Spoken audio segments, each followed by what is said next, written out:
Rosaline Brown says domestic violence is a horrible secret held within walls most people don't understand.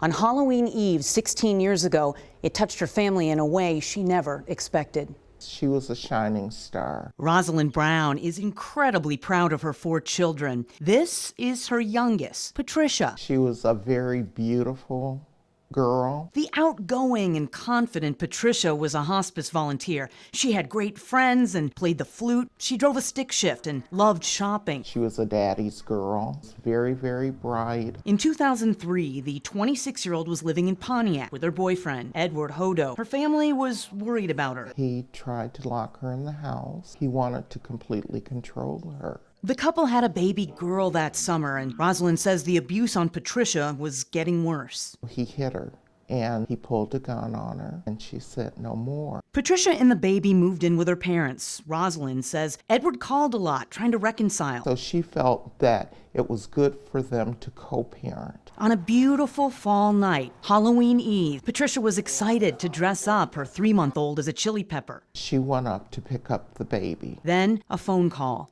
What could have happened to her? I had her dinner waiting. Rosaline and her husband Gary found Edward's parents' home covered in lights, yellow tape, and police cars. I said, "We're her parents. Where is she?" And they just said, "We have 2 bodies." Edward had been waiting for Patricia. He asked her to come into the backyard to talk. He had went out that day, bought a hunting knife, and he stabbed her to death. Then he took the gun that he had and he blew his brains out. The Browns had to identify their daughter's body. And I remember looking through the glass at the morgue, and her hair was wet, and she had a bruise on her eye and on her face. Rosaline says the grief was unbearable. It hurt to breathe. It was the kind of pain that just goes to the core of you. You become a different person. Your pain is so intense. It's like someone has cut your heart out. The family didn't know anything about domestic violence or that leaving is the most dangerous time for an abuse survivor. We need much more awareness, a greater understanding. Rosaline says Patricia's daughter is now a thriving, outgoing teenager. We're protecting her privacy. Meanwhile, Rosaline's now an advocate. It's not an easy thing to take that step and to get out. She says awareness is key because without knowledge, you have no power. So how and where could you get help or information? Underground Railroad in Saginaw was the first domestic violence shelter in the state when it opened in the early 70s. It's sharing some potential warning signs of abuse and the resources for help.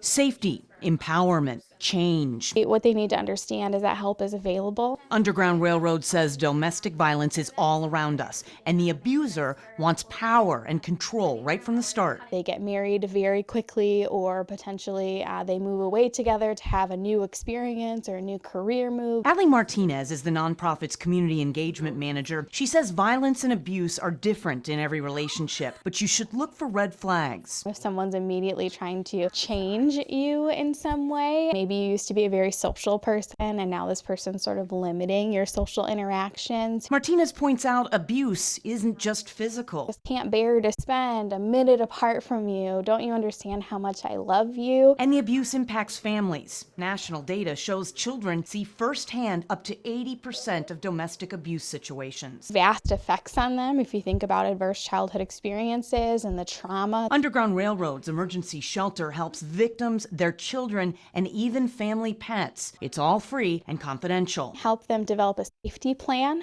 so they don't have to leave immediately upon coming to us. And you don't have to stay in the shelter to get help or information. Advocacy, counseling, children's services, housing assistance, education, and outreach. Just a phone call, email, or text message away. We have links to Underground Railroad as well as a link to shelters across the state. Just click on this story on abc12.com.